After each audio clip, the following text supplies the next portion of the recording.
प्रणाम गुरु जी। प्रणाम। गुरुदेव प्रणाम जी। प्रणाम प्रणाम। प्रणाम गुरु जी। प्रणाम प्रणाम गुरुदेव। प्रणाम गुरु जी। प्रणाम।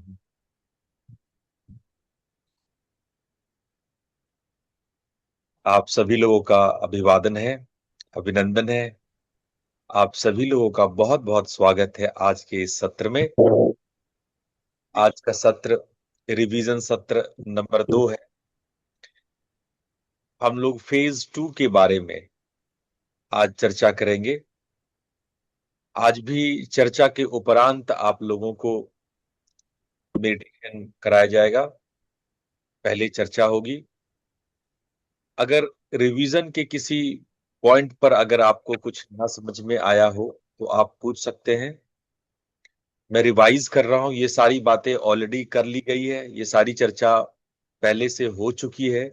मैं बस रिवीजन करा रहा हूं उन 22-23 दिन का जो सेकंड फेज में 23 डेज का हुआ था, 24 डेज का, उन 24 दिनों का जो सत्र हम लोगों ने लिया था, उन 24 दिनों के जो जो भी क्लासेस आप लोग को कराए गए थे, उन सब का आज मैं रिवीजन करूंगा। तो चलिए मानसिक रूप से तैयार हो जाइए। आपके मन में जो भी प्रश्न बनता है आप पूछ सकते हैं।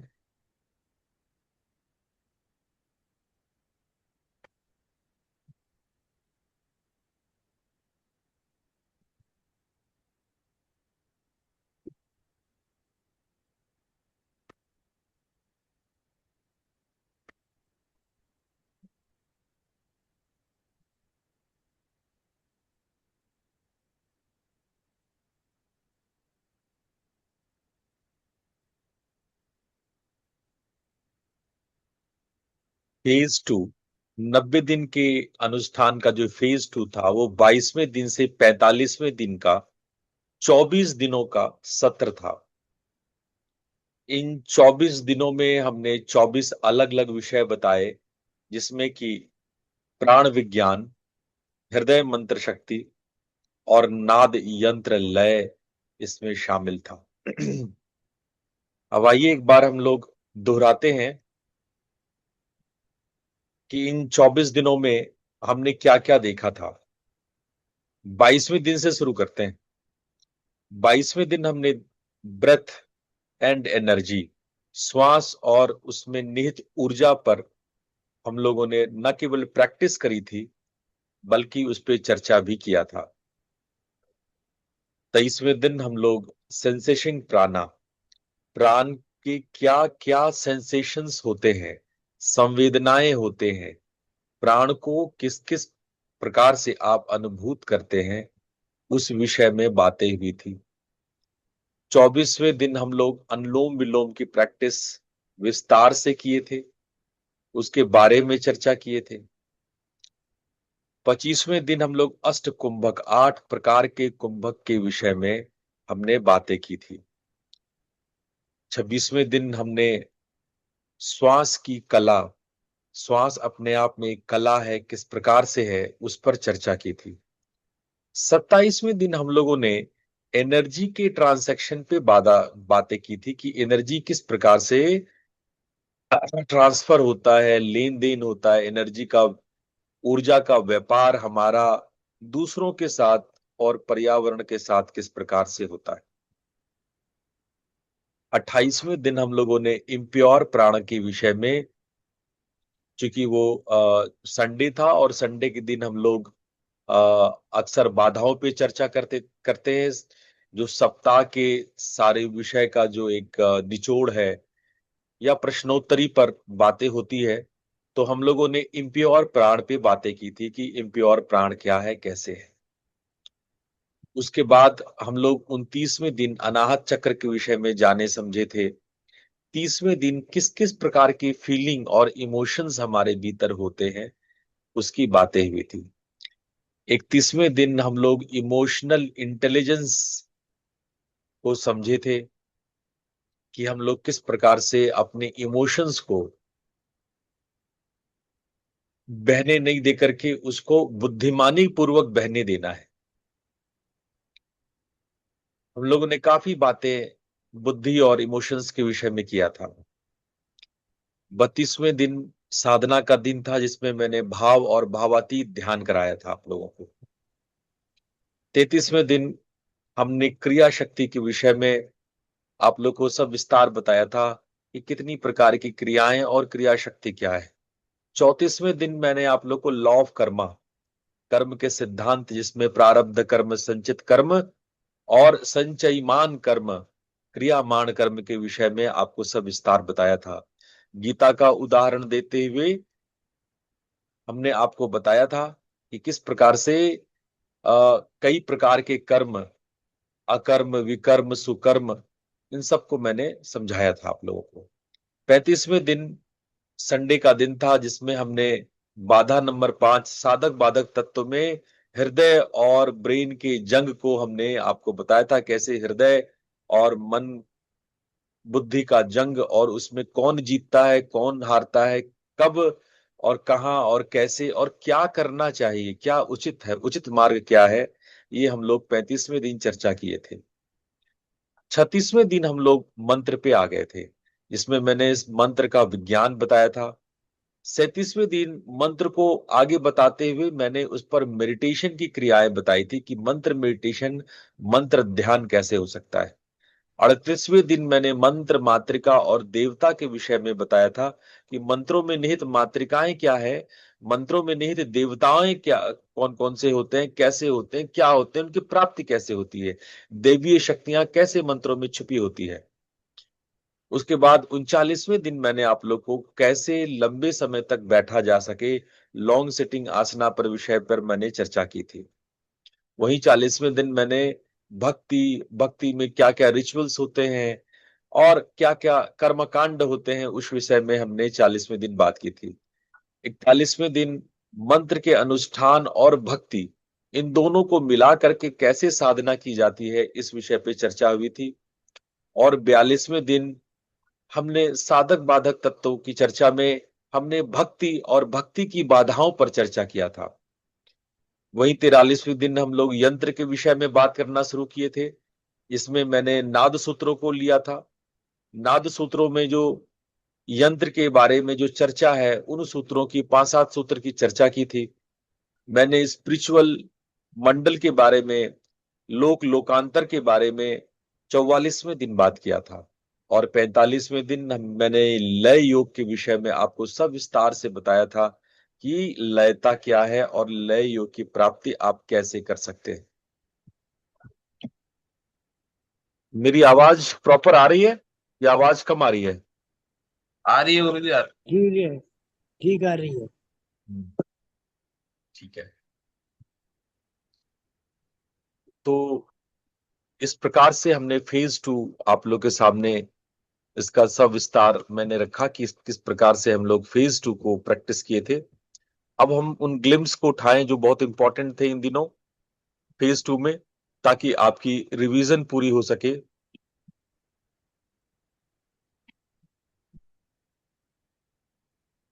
हम लोगों ने शुरू किया था ब्रेथ और एनर्जी डायनेमिक्स से। इसमें हमने आप लोगों को श्वास के 4 चरण मैंने समझाया था। इनहेलेशन, एक्सहेलेशन के बाद, इनहेलेशन में जब होल्ड इन करते हैं, अंतर कुंभक करते हैं, और जब एक्सहेलेशन करने के बाद, श्वास छोड़ने के बाद जब बाह्य कुंभक करते हैं, इन चारों चरण के विषय में मैंने आपको सविस्तार बताया था। मैंने आप लोगों को ऊर्जा प्रवाह के बारे में, कि ऊर्जा किस प्रकार से प्रवाहित होती है, जब प्राणा कैसे एंटर होता है, एनर्जी जब रिटेन होता है तो कैसे डिस्ट्रीब्यूट हो जाती है पूरे शरीर में, एक्सहेलेशन में कैसे टॉक्सिन रिलीज होती है, और जब आप बाहर श्वास छोड़ करके थोड़ी देर रुकते हैं तो स्टिलनेस कैसे डेवलप होती है, ये मैंने उस दिन साधना भी कराया था। मैंने आप लोग को वैज्ञानिक तरीके से समझाने की कोशिश की कि स्लो इनहेलेशन कैसे सिंपैथेटिक और स्लो एक्सहेलेशन कैसे पैरासिम्पैथेटिक नर्वस सिस्टम को स्टिमुलेट करता है, जिससे कि एचआरवी ऊपर उठता है, बढ़ता है, और कोहेरेंस डेवलप होता है। मैंने आप लोग को श्वास की गुणवत्ता बताई थी, जिसमें आप याद करें, मैंने शैलो ब्रीदिंग को एंजाइटी के लिए बताया था। जब एंजाइटी होता है तो शैलो ब्रीदिंग होती है, और स्ट्रेस में केवल चेस्ट तक ही श्वास जा पाता है। लेकिन जब आप अपने डायाफ्राम को मूव करते हैं, यानी आप गहरे श्वास लेते हैं, आपकी श्वास लेने से जब आपका पेट का जब मूवमेंट होता है तो आप काम ट्रैंक्विल्ड होते हैं, और जो नेसल है वो ऑप्टिमल लेवल पे ऑक्सीजन को ग्रहण कर पाता है। मैंने आपको प्राण की 5 धाराओं के विषय में बताया था कि प्राण, अपान, समान, उदान और व्यान, ये पांचों प्राण किस प्रकार से काम करते हैं, इनके क्या रूप है, इनके डायरेक्शंस के क्या मतलब है। मैंने आप लोगों को डायफ्रामेटिक ब्रीथिंग, जिसमें कि इस पेट का बाहर और अंदर आना, आपको सुबह की जब आप वॉक करते हैं उस दौरान और वॉकिंग के बाद क्या करना चाहिए, ये सारी बातें मैंने आप लोगों को बताई थी। 23वें दिन जहां मैंने आप लोगों को फीलिंग करना सिखाया था कि प्राण को हम लोग अनुभूत कैसे करते हैं, प्राण का अनुभव क्या है। और आप लोगों से भी पूछा था, आप लोगों ने, बहुत लोगों ने बताया था कि किसी को ऐसे प्राण के अनुभव होते हैं, किसी को वैसे होते हैं, किसी को प्राण में टिंगलिंग का अनुभव हो सकता है, वार्मथ का, पल्सेशन का, हेवीनेस का, लाइटनेस का, इलेक्ट्रिक करंट का। ये सब प्राण के संकेत हैं। तो हमने आपको बताया था कि आप हथेलियों में प्राण कैसे महसूस कर सकते हैं, श्वास में प्राण कैसे महसूस कर सकते हैं, और शरीर में स्कैनिंग प्राणों का कैसे कर सकते हैं। मैं प्राण और मन के विषय में आपको बताया था कि जैसे अगर प्राण को आप कंट्रोल करते हैं तो मन अपने आप कंट्रोल होता है। चले वाते चलन चित्तम निश्चले निश्चलम भवेत्। और मैंने इस पर आपको प्रैक्टिस भी कराई थी, जिसमें कि मैंने भाव और रंग को विजुलाइज कराया था। मैंने आप लोगों को अष्टकुंभक के विषय में और अनुलोम विलोम के विषय में 24वें 25वें दिन आप लोग को बताया था, जिसमें कि मैंने आप लोगों को 1:4:2 की रेशियो को पहुंचने के लिए मैंने स्टेप बाय स्टेप आप लोग को बताया था कि कैसे हम 1:4:2 के रेशियो में पहुंच सकते हैं। और इसी सिलसिले में मैंने आपको ईड़ा पिंगला और आ, सुषुम्ना के विषय में आपको बताया था, साधना के लाभ के विषय में बताया था। अष्टकुंभक में मैंने सूर्य भेदी, शीतकारी, भ्रस्तिका, मूर्छा, उज्जाई, शीतली, भ्रामरी और प्लावनी, इसमें मैंने मूर्छा और प्लावनी को विशेष रूप से बताया था, जो अक्सर लोग नहीं बताते हैं। प्राणायाम के अच्छे अच्छे से अच्छे साधक इसको नहीं समझ पाते, नहीं जान पाते। वैसी मूर्छा प्राणायाम और प्लावनी प्राणायाम के बारे में मैंने आपको विस्तार से बताया था। 26वें दिन मैंने आप लोगों को सिखाया था कि आर्ट ऑफ ब्रीदिंग, श्वास की एक कला है जिसमें ऊर्जा संक्रमण होता है। हम इसको विस्तार से आप लोगों को इन दोनों दिन में, 26वें और 27वें दिन में, मैंने आपको बताया था कि कैसे आप ब्रीदिंग को समझें और पूरे दिनचर्या में उसको उतारें। उसी प्रकार से उज्जयी श्वास को हम लोग कैसे एक महत्वपूर्ण श्वास बना करके अपने सिस्टम में जोड़ सकते हैं। और 27वें दिन आपको ऊर्जा के लेन देन के विषय में मैंने डिटेल में बताया था कि कैसे हमारे तीनों ग्रंथि, ब्रह्म ग्रंथि, विष्णु ग्रंथि और रुद्र ग्रंथि, और उसमें साधना में किस प्रकार से ऊर्जा का लेन देन होता है। 28वें दिन जो पहला संडे आया था फेज 2 का, उसमें आपको अशुद्ध प्राण और उसके लक्षण हमने बताया था कि किस प्रकार से आप अशुद्ध प्राण को जान सकते हैं, अशुद्ध प्राण पे प्रयोग कर सकते हैं, उसको कैसे शुद्ध किया जाए, उसे क्या साधना के मार्ग हैं, ये सारी बातें हमने बताई थी। अनाहत चक्र के विषय में बताते हुए मैंने आप लोग को बताया था कि ये किस प्रकार से बहुत महत्वपूर्ण है, किस प्रकार से अनाहत चक्र न केवल सभी प्रकार के स्पर्श भाव को मनोवैज्ञानिक रूप से ये कैसे हमारे अंदर करुणा, क्षमा, आत्म प्रेम, स्वस्वीकृति इत्यादि को उत्पन्न करता है। और हमने बताया था कि अनाहत चक्र कितना शक्तिशाली चक्र है और हमारे ब्रेन से भी कितना ज्यादा वो स्ट्रेंथ रखता है।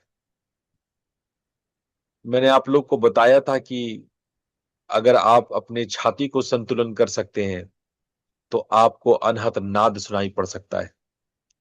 अनहत मेडिटेशन की शुरुआत बहुत सारे संप्रदाय छाती से ही मानते हैं।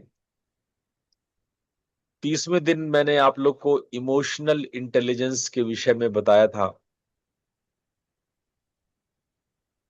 30वें और 31वें दिन पहले तो फीलिंग बताया था, फीलिंग कितने, संवेदना, वेदना, इन सब विषय में बताया था कि हम इमोशंस को कैसे समझ सकते हैं और इमोशंस को अपने शरीर पे कैसे समझ सकते हैं, इमोशन को कंट्रोल करने की क्या तरीके हैं।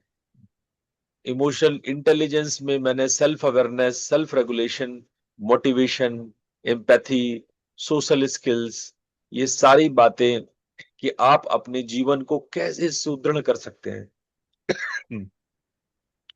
क्योंकि भावना एक बहुत ही शक्तिशाली माध्यम है।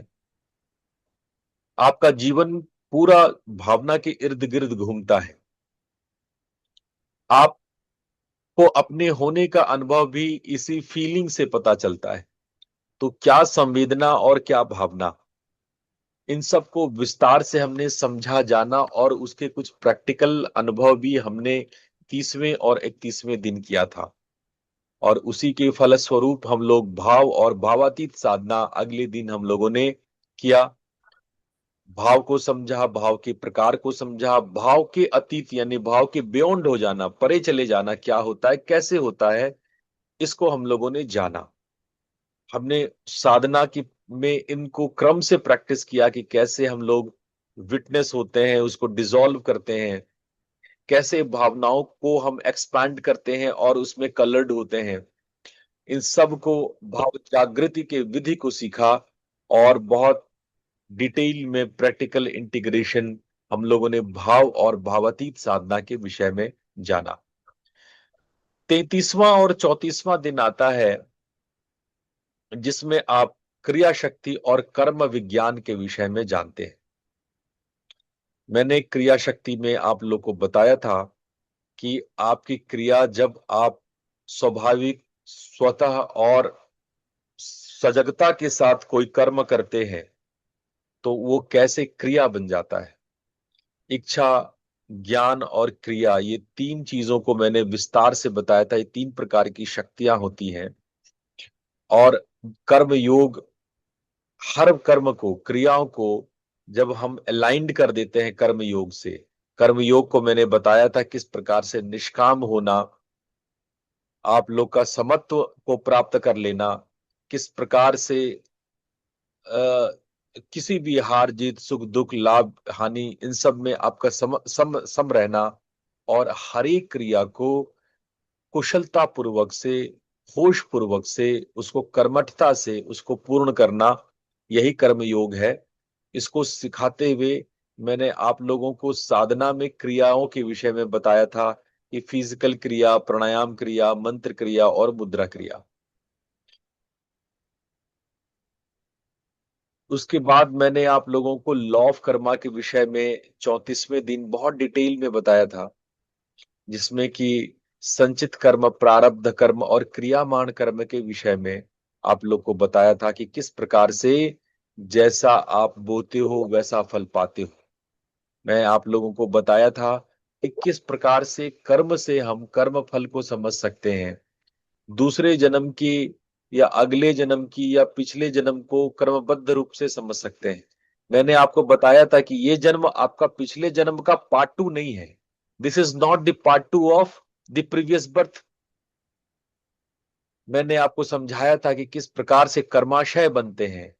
कर्माशय में मैंने दूध का एग्जाम्पल लेके बताया था, जैसे आप मलाई मलाई छान करके पैदा लेते हो, उसी प्रकार से आप सभी जितने हजारों जन्म के जितने भी क्लिष्ट कॉम्प्लेक्स कर्म जन्म लेकर के जन्म लेते हो। आपका प्रारब्ध कर्म जैसे दूध में मलाई जम जाता है, दूध का कॉम्प्लेक्स हो जाता है, वैसे ही आप मलाई लेके पैदा लेते हो, ना कि पिछले जन्म का ये सेकंड पार्ट है।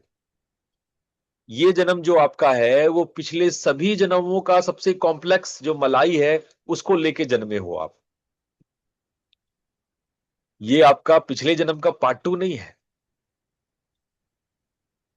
मैंने आप लोग को साधना और कर्म के विषय में डिटेल में बताया था कि आप नॉन अटैचमेंट को, अनासक्ति को कैसे पा सकते हो। आप इस आवागमन की साइकिल को, इस चक्र को कैसे तोड़ सकते हो। डेली प्रैक्टिस से आप अपने कर्म के रहस्यों को कैसे उद्घाटित कर सकते हो, ये सब मैंने आप लोग को बताया था। उसके बाद जो संडे आया था उसमें मैंने हृदय और ब्रेन के आपस में जो द्वंद्व होते हैं, जो ब्रेन तर्क करता है और हृदय भाव करता है, और आपस में जो इनके द्वंद्व होते हैं, कभी हृदय जीतता है, कभी ब्रेन जीतता है। और अक्सर हमने बताया आपको कि अक्सर हृदय जीत जाता है, आपका मन जीत जाता है। तो क्या है हृदय का जीतना, क्या है ब्रेन का जीतना, ब्रेन और हृदय में कौन श्रेष्ठ है, किसकी बात माननी चाहिए, ये सारी बातें हम लोगों ने चर्चा की थी। उसके बाद 36वें दिन से हम लोगों ने मंत्र विज्ञान पर चर्चा शुरू कर दी थी। मैंने आप लोगों को मंत्र के 4 स्तर, बैखरी, मध्यमा, पश्यंती और परा के विषय में बताया था। मैंने सेमेटिक्स का उदाहरण देते हुए आप लोगों को साउंड फिजिक्स के बारे में कुछ बताया था। हमने बताया था कैसे संस्कृत के शब्द न्यूरोलॉजिकल ऑप्टिमल स्टेट को आपके ब्रेन में क्रिएट करते हैं। मैंने आप लोग को रेजोनेंस चेंजेस द मैटर के विषय में बताया था, कैसे रेजोनेंस जो आवाज है, जो वाइब्रेशन है, वो मैटर को बदल देता है। मैंने विशुद्धानंद का एग्जाम्पल देते हुए ये बात आप लोग को समझाया था। मैंने स्पंद शास्त्र को बताते हुए उस एक सिद्धांत को मैंने बताने की कोशिश की थी। मैंने बीज मंत्रों के बारे में थोड़ा बहुत आप लोग को बताया था, और उसके न्यूरोलॉजिकल इफेक्ट, जिसमें कि अल्फा थीटा का बढ़ जाना, एफएमआरआई में डिफॉल्ट मोड का डाउन हो जाना, इंसुला का उठ जाना, और कॉर्पस कैलोजम स्ट्रेंथन हो जाना, कॉर्टिसोल का कम हो जाना, इत्यादि इत्यादि विषयों पर मैंने बात की थी।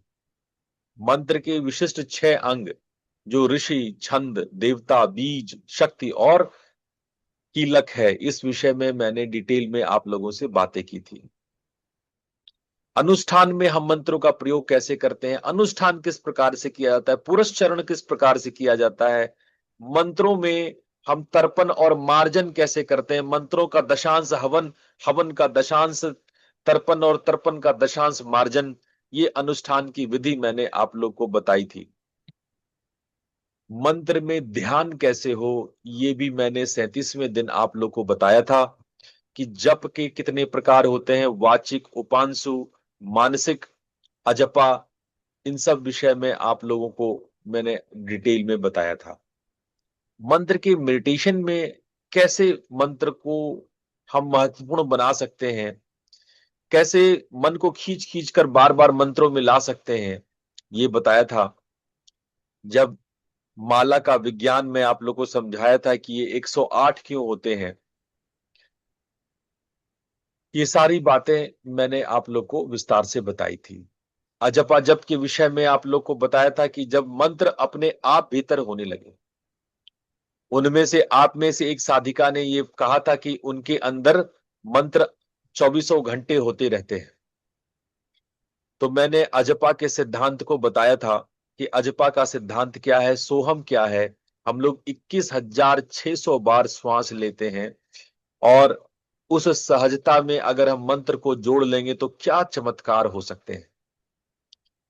मंत्र ध्यान के चरण को बताते हुए मैंने आप लोग को धारणा, ध्यान और समाधि के विषय में बताया था कि मंत्र इन तीनों स्तरों तक ले जा सकता है।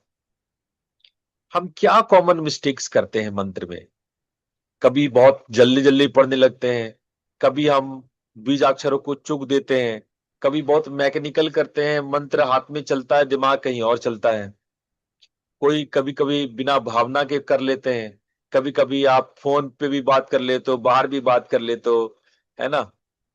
कभी कभी हाथ से माला छूट जाता है, कभी नींद आ जाती है, कभी झपकी आ ये सारी चीजें मैंने आप लोगों को मंत्र मेडिटेशन और इससे संबंधित बाधाओं के विषय में बताया था। 38वें दिन मैंने आप लोगों को मातृका के विषय में डिटेल में बताया था कि मातृका क्या होता है, 51 मातृकाएं हैं, कौन कौन से हैं, क्या अर्थ है इनके। 52वां मातृका जो प्रकाश का प्रवाह है उसका क्या अर्थ है, मंत्र क्या होता है, उसके देवता क्या होते हैं, उसके अंदर दैवीय शक्तियां क्या होती है, इन सब को हमने डिटेल में आप लोगों को बताया था कि किस प्रकार से जब हम मातृका शक्ति को जान करके भाव के साथ मंत्र का जप करते हैं तो देवता प्रकट होते हैं। मंत्र ही देवता है, देवता ही मंत्र है। मंत्र का वाचिक रूप देवता है और मंत्र का दृश्य रूप देवता है और देवता का वाचिक रूप मंत्र है। ये सब मैंने आप लोगों को 38वें दिन बताया था।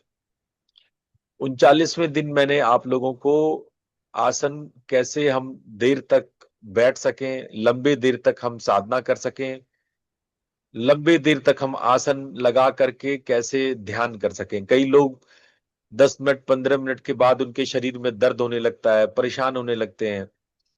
तो मैंने आप लोग को बताया था कि हम सिद्धासन, पद्मासन, वज्रासन इत्यादि आसनों में लंबे देर तक कैसे बैठ सकते हैं, क्या तरीका है, हम किस प्रकार से अभ्यास करें कि हम लंबे देर तक साधना में बैठ सके। अगर आप कुछ सरल से तकनीक अपनाएंगे तो आप पद्मासन में आराम से 1 घंटे बैठ सकते हैं। मात्र 4-5 दिन के अभ्यास में आप पद्मासन में 1 घंटे बैठ, और उम्र की बात नहीं है। मैंने 80-85 साल की उम्र के लोगों को पद्मासन में 2-2 3-3 घंटे बैठाया है।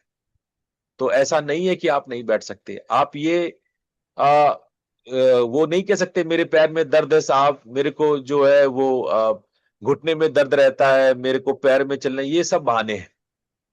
आप यदि संकल्प कर लें तो चाहे आपको और अर्थराइटिस हो, ऑस्टियो अर्थराइटिस हो, किसी भी प्रकार की बीमारी हो, आप 3-4 घंटे पद्मासन तो लगा ही सकते हैं। लेकिन उसके लिए विधि चाहिए, तरीका चाहिए, और स्टेप बाय स्टेप आप अपने प्रशिक्षक के साथ मेरे साथ करते हैं तो मैं आप लोगों को घंटों ध्यान में बैठना एकदम बिल्कुल काया स्थैर्यम, बिल्कुल स्थिरता के साथ बिना हिले डुले आप कर सकते हैं। ये सब मैंने 39वें दिन आप लोग को बताई थी। 40वें दिन मैंने भक्ति के बारे में समझाया था कि भक्ति क्या होता है, उसके कर्मकांड क्या होते हैं, निष्काम कर्म क्या होता है, भक्ति को हम ज्ञान योग और कर्म योग से कैसे जोड़ते हैं, साधना में भक्ति कितना होना चाहिए। ये सारी बातें हमने भक्ति के विषय में 40वें दिन आप लोगों से बात की थी। 41वें दिन आप लोग को मंत्र अनुष्ठान और भक्ति योग के विषय में डिटेल से बताया था कि अनुष्ठान का नियम क्या होता है, अनुष्ठान कैसे करते हैं। अनु मतलब क्रम से, स्थान मतलब स्थापित करना। जब हम क्रम से अपने मंत्रों को, अभ्यासों को, सेवाओं को स्थापित करते हैं तो उसको अनुष्ठान कहते हैं। मंत्र को जीवन में स्थापित करने की विधि है अनुष्ठान, और ये हम भक्ति से और प्रेम से और सेवा से और आस्था से और निष्ठा से करते हैं। हमने भक्ति के 9 अंग के विषय में चर्चा किया था, जिसमें श्रवण, कीर्तन, स्मरण, पाद सेवन, अर्चनम, वंदनम, दास्यम, साख्यम और आत्मनिवेदन था। ये नारद सूत्रों के आधार पर भक्ति योग था। इसी के आधार पर, नारद सूत्रों के आधार पर ही हमें अपनी भक्ति और समर्पण करना चाहिए। मैंने आप लोग को बताया था कि मंत्र अनुष्ठान की क्या क्या विधियां होती है, कैसे हम प्यूरिफिकेशन करते हैं, संकल्प करते हैं, न्यास करते हैं, कैसे हम विनियोग करते हैं, न्यास कितने प्रकार का होता है, और हम कैसे कैसे हम अंग का शुद्धि आचमन करते हैं, बहिराचमन करते हैं, अंतर आचमन होता है, बहिर्मात्रिका आचमन होता है, अंतर मात्रिका आचमन होता है, बहिर्मात्रिका न्यास, अंतर मात्रिका न्यास, हृदयादि न्यास, दिगन न्यास, कई प्रकार के जो तरीके हैं जिससे कि हम अपने शरीर और मन को तैयार करते हैं साधना के लिए। मंत्र की काउंटिंग क्या होते हैं, क्यों कुछ मंत्रों को 1,00,000 बार, 1.25 लाख बार, 2 लाख बार, 5 लाख बार, 1 करोड़ बार जपा जाता है, उसके पीछे का विज्ञान क्या है। हमने चर्चा किया था कि हवन का तर्पण और मार्जन से क्या संबंध है और कैसे और किस क्रम में करना चाहिए। प्रेयर प्रार्थना क्या होता है, स्तुति क्या होता है, क्या जरूरत है, क्यों करना चाहिए, और समर्पण के सही रहस्यों के विषय में भी मैंने बातें की थी आप लोगों से। और उसके अगले दिन जो संडे था उसमें हमने बातें की थी कि भक्ति के मार्ग में बाधक तत्व क्या है। और मैंने आपको सब विस्तार बताया था कि भक्ति का सबसे बड़ा बाधा अहंकार है। मैंने सामान्य लोगों में उतना अहंकार नहीं देखा जितना सो कॉल्ड भक्त लोगों में मैंने अहंकार देखा है। जो अपने आप को भक्त कहते हैं, जो दिखावा करते हैं, पाखंड करते हैं, उनमें मैंने अत्यंत अहंकार देखा जो सामान्य लोगों में भी नहीं होता है। और ये भक्ति का सबसे बड़ा शत्रु है। और भक्ति करते हुए कब हम अहंकार और सूक्ष्म अहंकार को लाद लेते हैं हमें पता ही नहीं चलता। कब हमारा पूजा दिखावा बन जाता है, कब हमारे रिचुअल्स केवल दिखावे के लिए पाखंड हो जाते हैं। यही नहीं, भक्ति का सबसे बड़ा दुश्मन आपका शंका है। जब आप अपने गुरु भक्ति में, जब आप अपने इष्ट भक्ति में, जब आप अपनी सेवाओं में जब शंका को उत्पन्न करते हैं कि क्या ये देवता वास्तव में है, क्या हमारे गुरु वास्तव में समर्थ सक्षम है, क्या हमारे जो देवता जो विधियां हैं वो विधियां हमें उन तक पहुंचाएगी, क्या मेरा मंत्र काम करेगा, ये सब जो शंकाएं होती हैं, ये सब जो मार होते हैं, ये आपके लिए इतने खतरनाक हैं, इतने खतरनाक हैं कि आपकी साधना को जड़ से समूल नाश कर देते हैं। मैंने इस पर आपसे चर्चा की थी। मैंने तीसरी सबसे बड़ी मुश्किल आपको बताया था, इमोशनल अटैचमेंट। बहुत लोगों के दिमाग में घुस जाता है कि ऐसे ही साधना होती है, जब तक हवन ना करो तो साधना नहीं होता है, हवन तो साधना का अनिवार्य पार्ट है। ऐसी मूर्खता कुछ लोग कर लेते हैं। कुछ लोग सोचते हैं देवताओं का मूर्ति होना चाहिए, कुछ लोग सोचते हैं कि अगरबत्ती तो जलनी ही चाहिए। अपने अपने रिचुअल्स, जो एस्पेक्टिंग रिचुअल्स है, जो आप करते आ रहे हैं, जो आपने अपने लोकाचार में, समाज में, परिवार में देखा है, उसको जकड़ के बैठ जाते हैं। ये वैसा ही है जैसे कुएं का मेढक, जो कुएं को पूरा संसार जानता हो, उसको लगता हो कि कुआं ही पूरा संसार है। वैसे ही आप दो चार रिचुअल जान लेते हैं और आप उसको जकड़ करके बैठ जाते हैं, पकड़ के बैठ जाते हैं, और आपको लगता है कि यही पूजा है। इसी को कंडीशनल भक्ति कहते हैं, इसी को कंडीशनल प्रेम कहते हैं। आपने प्रेम की सीमाएं बांध ली, आपने एक परिसीमन कर दिया कि बस इसी माध्यम में, इसी के अंतर्गत भक्ति है। और यहीं पर आप तीसरा सबसे बड़ा मिस्टेक कर लेते हैं। चौथा मिस्टेक मैंने आप लोग को बताया था कि डिस्ट्रैक्शन। आप बार बार विचलित हो जाते हैं, बार बार आपकी उतार चढ़ाव आते हैं, संसार में, आकर्षण में, मोह माया में फंस जाते हैं। आप सांसारिक विषयों में, वासनाओं में उलझ जाते हैं। चाहे वो फैमिली ऑब्लिगेशंस हो, चाहे कर्तव्य हो, चाहे कोई फोन, सोशल मीडिया, आपका जॉब की स्ट्रेस टेंशन हो, आप भक्ति को, साधना को आप बाद में करेंगे ये बोल के टालने लगते हैं। और आपका डिवोशनल एकदम सीजनल हो जाता है। जैसे अच्छे सीजन में आप अच्छा महसूस करते हैं, बुरे सीजन में बुरा, वैसे ही आपकी साधना हो जाती है। मुश्किल वक्तों में सबसे पहले आप साधना छोड़ देते हैं। लेकिन एक असली भक्त का, एक असली साधक का सालों भर एक ही मौसम होता है, एक ही निष्ठा होती है और एक ही जुड़ाव होता है। असल में विजेता वही होता है जो सालों भर, चौबीसों घंटा एक ही संवेग के साथ, एक ही भाव के साथ, पूरे तन मन धन सेवा के साथ समर्पित होकर के साधना करता है। इन सभी समस्याओं का, इन पांचों समस्याओं का समाधान क्या है? उसका समाधान गुरु है, उसका सत्संग है। गुरु जो रिचुअल बताए उसका अनुपालन करना, आपका डिसिप्लिन, आपका कंसिस्टेंसी, आप कितने इंटेंशन, कितने संवेग के साथ कर रहे हैं, ये सारी चीजें बहुत महत्वपूर्ण है। मैंने इसका समाधान सविस्तार से आप लोग को बताया था। उसके बाद हम लोगों ने बातें की थी यंत्र के बारे में। मैंने बातों ही बात में आप लोग को बताया था कि यंत्र क्या है, कैसे है, कितने प्रकार के होते हैं। मैंने नाद सूत्रों के आधार पर यंत्र को समझाया था कि ये ज्योमेट्रिकल फिगर नहीं है, इसमें बहुत सारी बातें हैं यंत्र में। वो एनर्जी का वैसा रिप्रेजेंटेशन है जिसमें कि हम एनर्जी को महसूस कर सकते हैं, कॉस्मिक एनर्जी को उसमें अवशोषित कर सकते हैं यंत्र में, और यंत्र से अपने आप को उस कॉस्मिक ऊर्जा से शक्तिशाली बना सकते हैं। आपको मैंने साइमेटिक्स के बहुत सारे रिसर्च बताए थे, कैसे जापान में और दूसरे जगहों पर मंत्र और यंत्र का जो दुर्लभ शोध हुआ है, कैसे मंत्र के लहरी से बालुका कण में टिन पर नए नए शेप बन गए, पानी में कैसे जो वाटर मॉलिक्यूल ने अपना शेप लिया, इन सब पर मैंने साइंटिफिक कंफर्मेशंस बताए थे।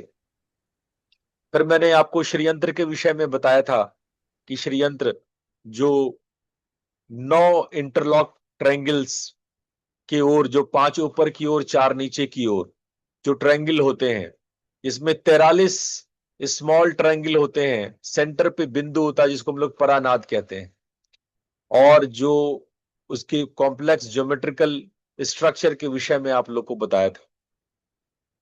मैंने यंत्र के 3 भाग, भुपुर, चक्र और बिंदु, ये 3 बातें मैंने आपको समझाने की कोशिश की थी कि भुपुर क्या होता है, चक्र क्या होता है और बिंदु क्या होता है, इन यंत्रों का उपयोग कैसे करते हैं, और नाद में और यंत्रों में क्या संबंध है, उस विषय में भी हमने सविस्तार व्याख्या की थी।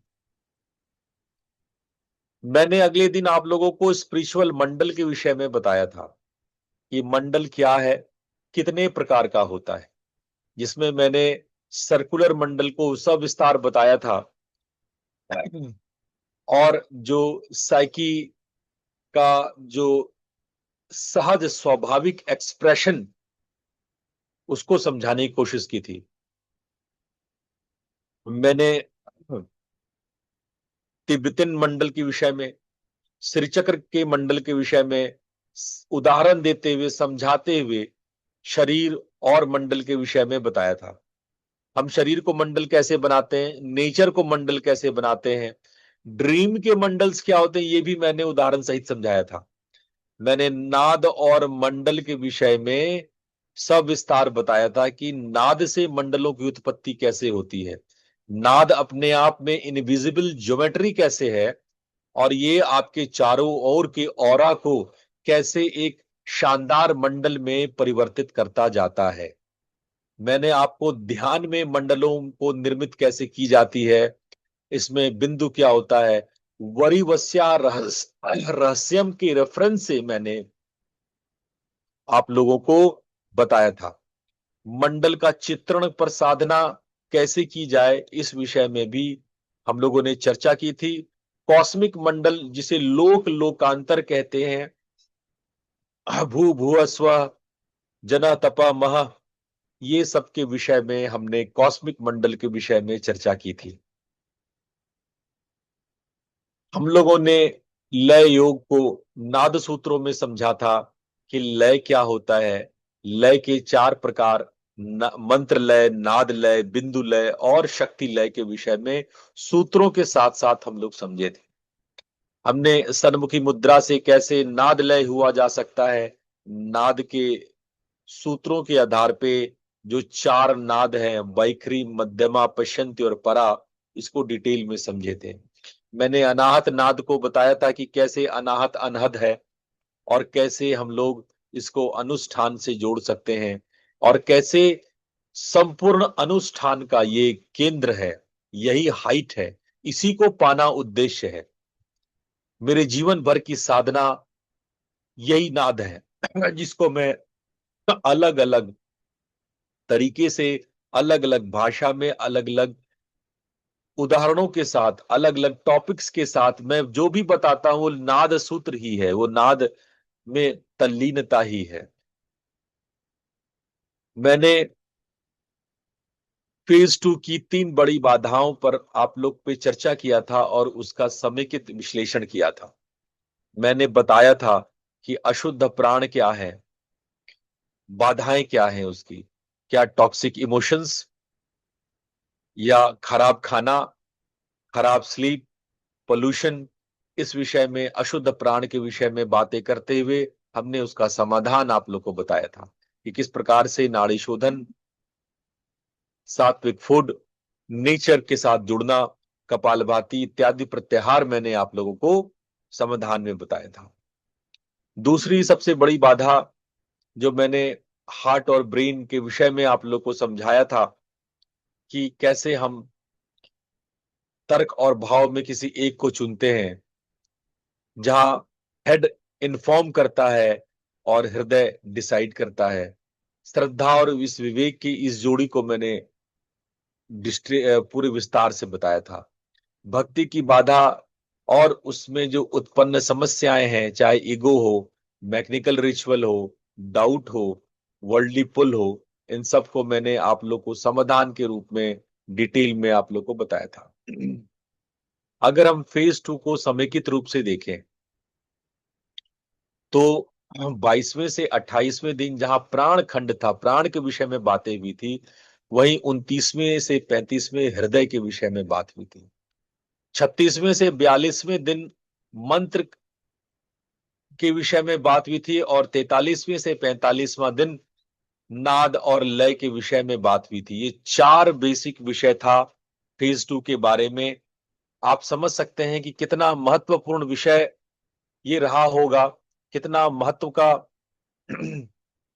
फेज 2 रहा होगा, जिसमें मैंने आपको साधना की गहराइयों में ले जाने का प्रयास किया था कि आप कैसे गहरे उतर सकते हैं साधना के उच्चतर स्टेट को। जहां पहला फेज एक आधार बनाता था, ये दूसरा फेज पूरी की पूरी इमारत, जो आपका बेस इमारत है, चार दीवारी और छत तैयार करता था। ये जो इमारत का, जो बिल्डिंग का बन जाना, ये बिल्डिंग है। अगर पहला फेज जमीन था तो ये बिल्डिंग था। अब उसके बाद आएगी सजावट की बातें, घर में रखने की बातें उसके बाद में आएंगी। पहले आती है जमीन और जो आपकी बिल्डिंग, जो दरवाजे हैं, जो दीवारें और छत है। तो ये दीवारें और छत है साधना की बिल्डिंग का, और ये आपकी हाइट्स हैं साधना की।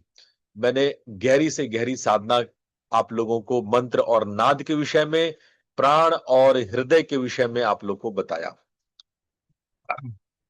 मैंने आप लोग को जहां फेज 1 में नींव दिया, फेज 2 में आपको प्राण, हृदय और मंत्र से जोड़ा।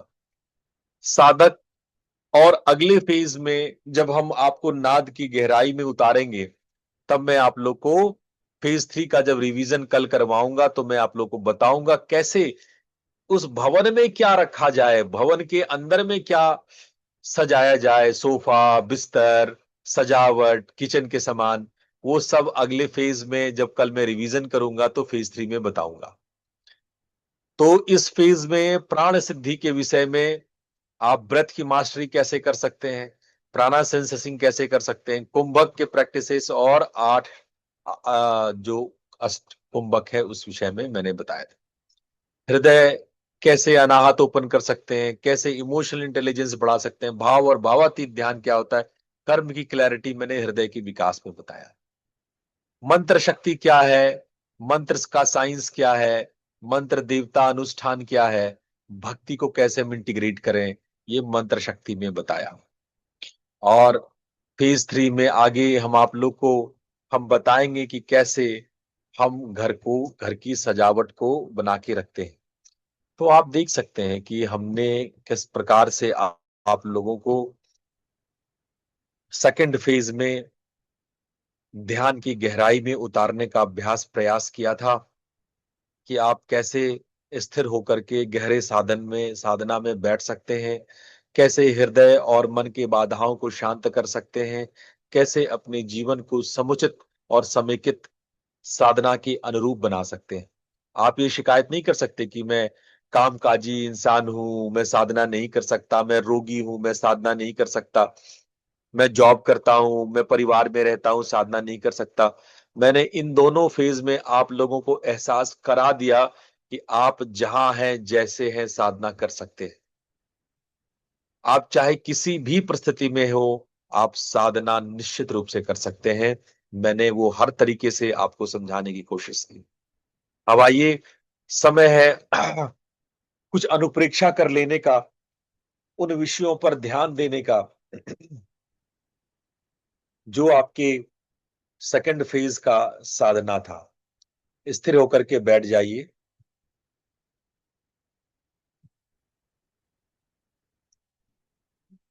हाथ मुद्रा में, रीढ़ की हड्डी सीधी, गर्दन सीधा, कंधे रिलैक्स, आई मसल्स रिलैक्स।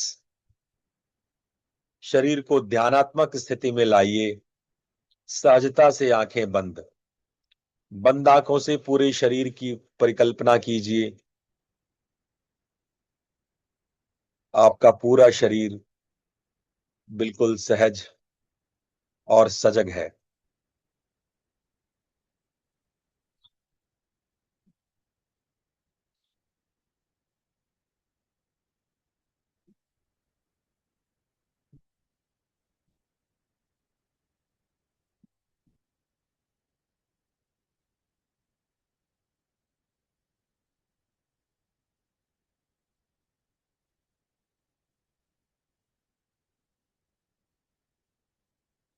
पूरे बॉडी को स्कैन करें, देखें।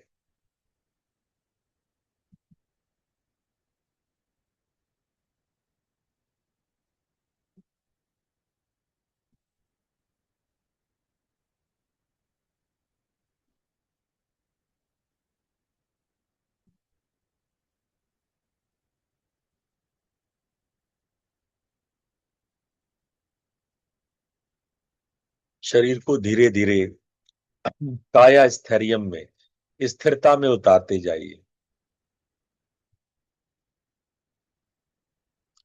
जितना आप स्थिर होंगे, उतने प्राणों को समझ पाएंगे, प्राण के ट्रांसैक्शन को, ऊर्जा के लेन देन को समझ पाएंगे।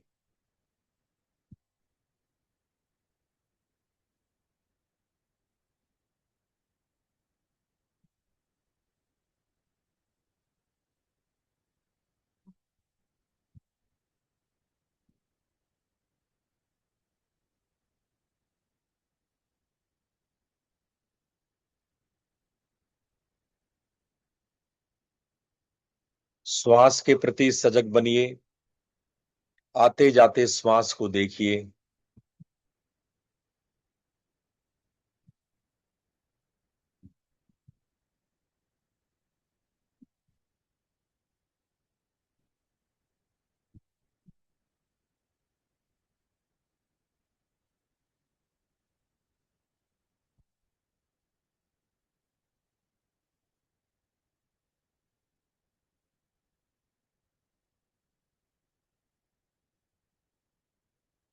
श्वास के प्रति दृष्टा बनिए। श्वास के सभी आयाम के प्रति सजग बनिए।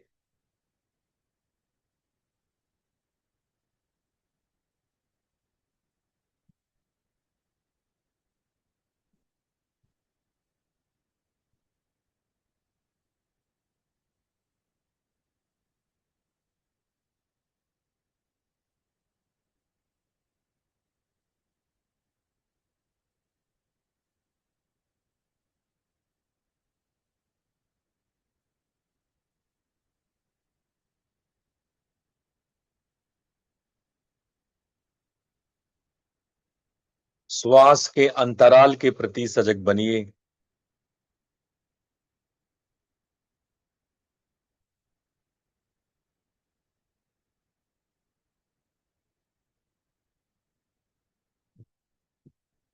अब आप धीरे धीरे चिंतन में उतरिए, मनस चिंतन में, अनुप्रेक्षा में।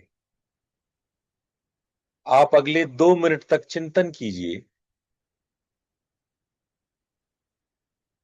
जो भी मैंने प्राण खंड में आप लोग को बताया था, श्वास के बारे में, प्राण के बारे में, प्राणायाम के विषय में, आप याद कीजिए, मन ही मन दोहराइए और संकल्पित होइए कि आपको प्राण की साधना करनी है, प्राण विद्या को जानना है। आप याद कीजिए, अनुलोम विलोम, अष्टकुंभक, ऊर्जा के लेन देन और नेगेटिव प्राण को हम कैसे अपने आप को बचा सकते हैं, क्या क्या बाधाएं हैं और उसका समाधान क्या है।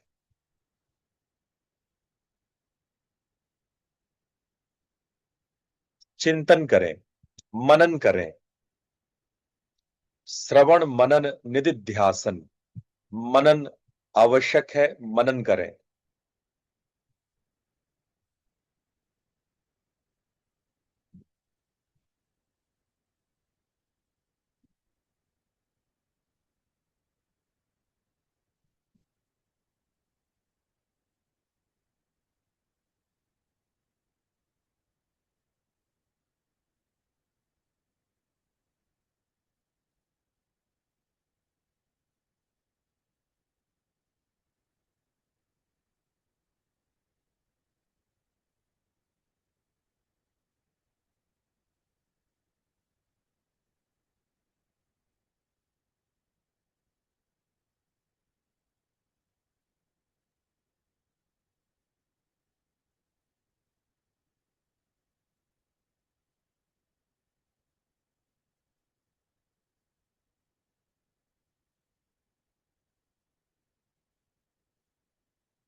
अब आप इस चिंतन को छोड़िए, अगले मनन को उठाइए। अगला मनन का विषय है हृदय खंड।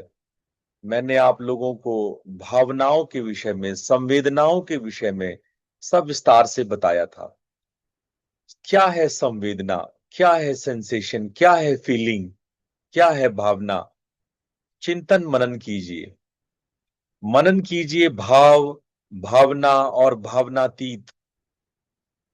चिंतन मनन कीजिए क्रिया शक्ति, लॉ ऑफ कर्मा, कर्म का विज्ञान, हृदय और ब्रेन, इन दोनों में क्या श्रेष्ठ है और क्या समाधान है। हृदय खंड के प्रति मनन करें।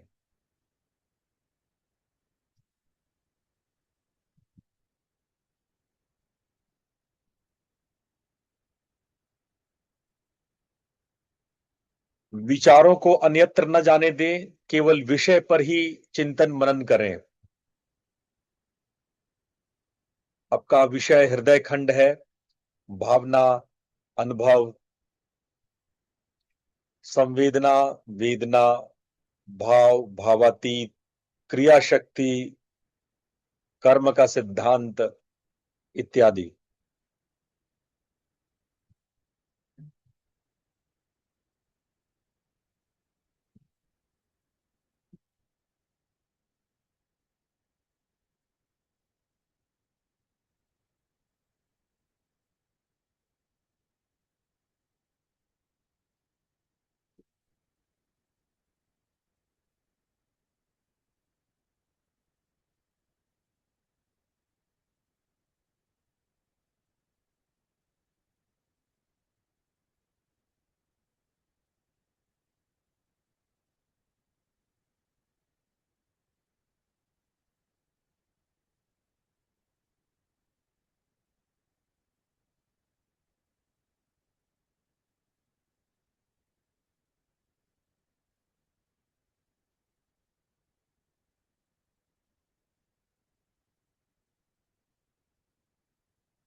अब आगे अगले खंड में चलते हैं।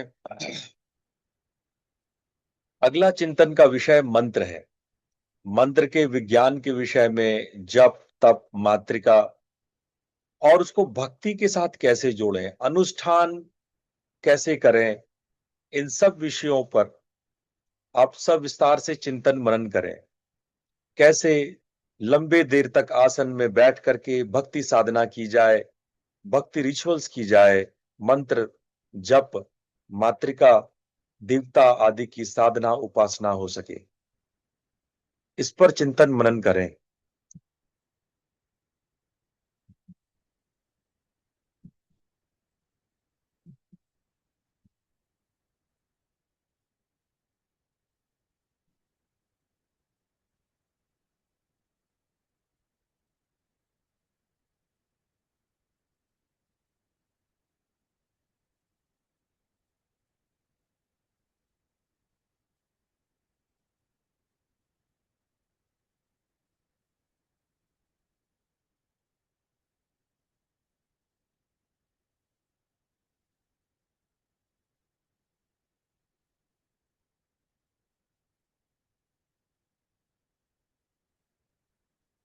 ध्यान रहे कि आप अपने विषय पर चिंतन मनन कर रहे हैं। आपका मन भटकना नहीं चाहिए। मंत्र, मंत्र के विज्ञान, जप मात्रिका देवता अनुष्ठान भक्ति आदि पर आप चिंतन मनन करें।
अब आप अगले और अंतिम अनुप्रेक्षा करेंगे।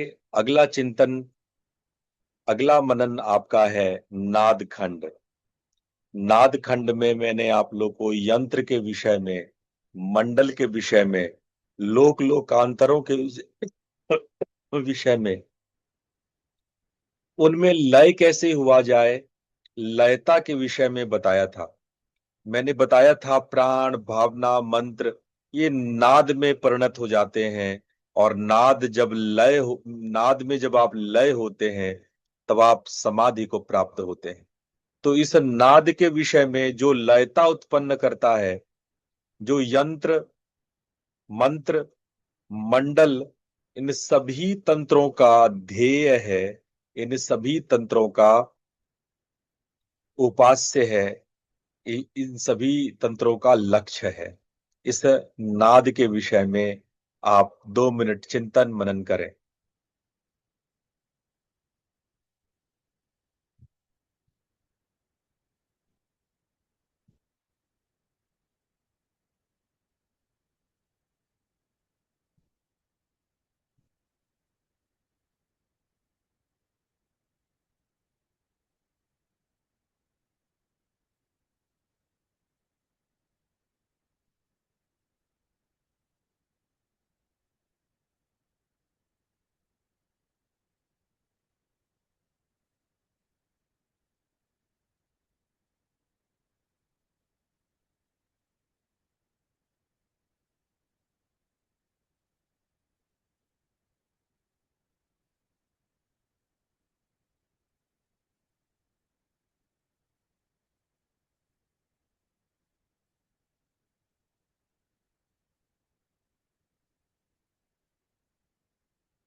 ध्यान रहे आप यंत्र, मंडल, लोक, लोकांतर, लय योग जैसे विषयों पर ध्यान कर रहे हैं।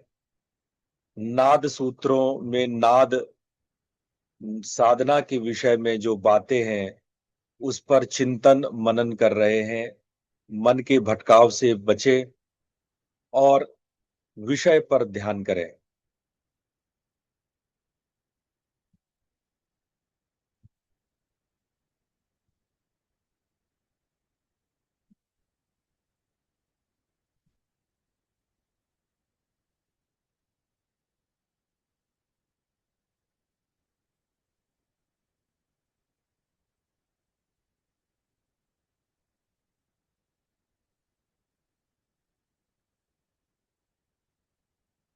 अब अपनी चेतना को भ्रूमध्य पर लाएं। वहां पर एक दिव्य ज्योति का ख्याल करते हुए हम लोग 3 बार ओम मंत्र का उच्चारण करेंगे और शांति पाठ करेंगे। लंबा और गहरा श्वास लीजिए। ओ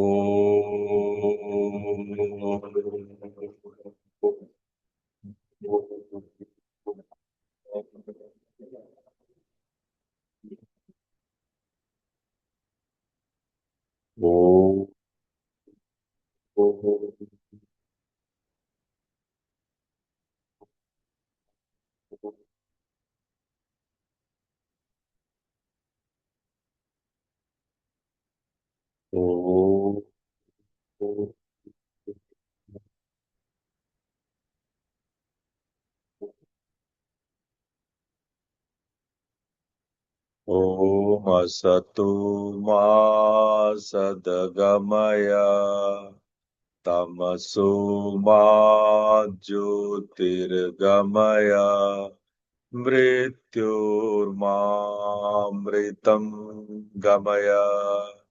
ओम शांति शांति शांति।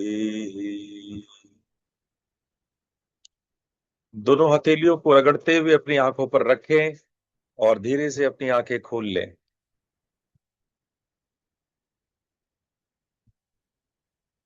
आप लोग का बहुत बहुत धन्यवाद। आपने इस रिवीजन के सत्र में फेज 2 को आपने दोहराया हमारे साथ। उन सारी बातों को मिलकर हमने याद किया। जो 24 दिन हम लोगों ने फेज 2 में बिताए थे उन सभी मूल सूत्रों को, सभी महत्वपूर्ण सत्रों को हमने रिवाइज किया, उस पर चिंतन मनन किया। आप इसी प्रकार से साधना में आप हमारा साथ दें। ये गुरु शिष्य का संबंध बहुत आगे तक जाने वाला है, बहुत सारे गहरे रहस्यों को खोलने वाला है। यह गुरु शिष्य संबंध न सिर्फ शास्त्रों के गहरे से गहरे मंतव्य को, गंतव्य को, उनके रहस्यों को और मार्मिक तथ्यों को सामने लाएगा, इसके साथ आपकी साधना भी उत्तरोत्तर आगे बढ़ेगी और आप अपनी संपूर्णता को प्राप्त हो, ऐसी कामना के साथ आज आप लोग को हृदय से नमस्कार है। आप लोग कल इसी प्रकार से फेज 3 में आइए। हम लोग फेज 3 के सभी मूल मूल बिंदुओं पर चर्चा करेंगे, उनको दोहराएंगे, याद करेंगे। आप सभी का हृदय से धन्यवाद। प्रणाम। प्रणाम प्रणाम गुरु। जी। धन्यवाद प्रणाम गुरु। प्रणाम गुरु जी। राम गुरु जी। प्रणाम गुरु जी।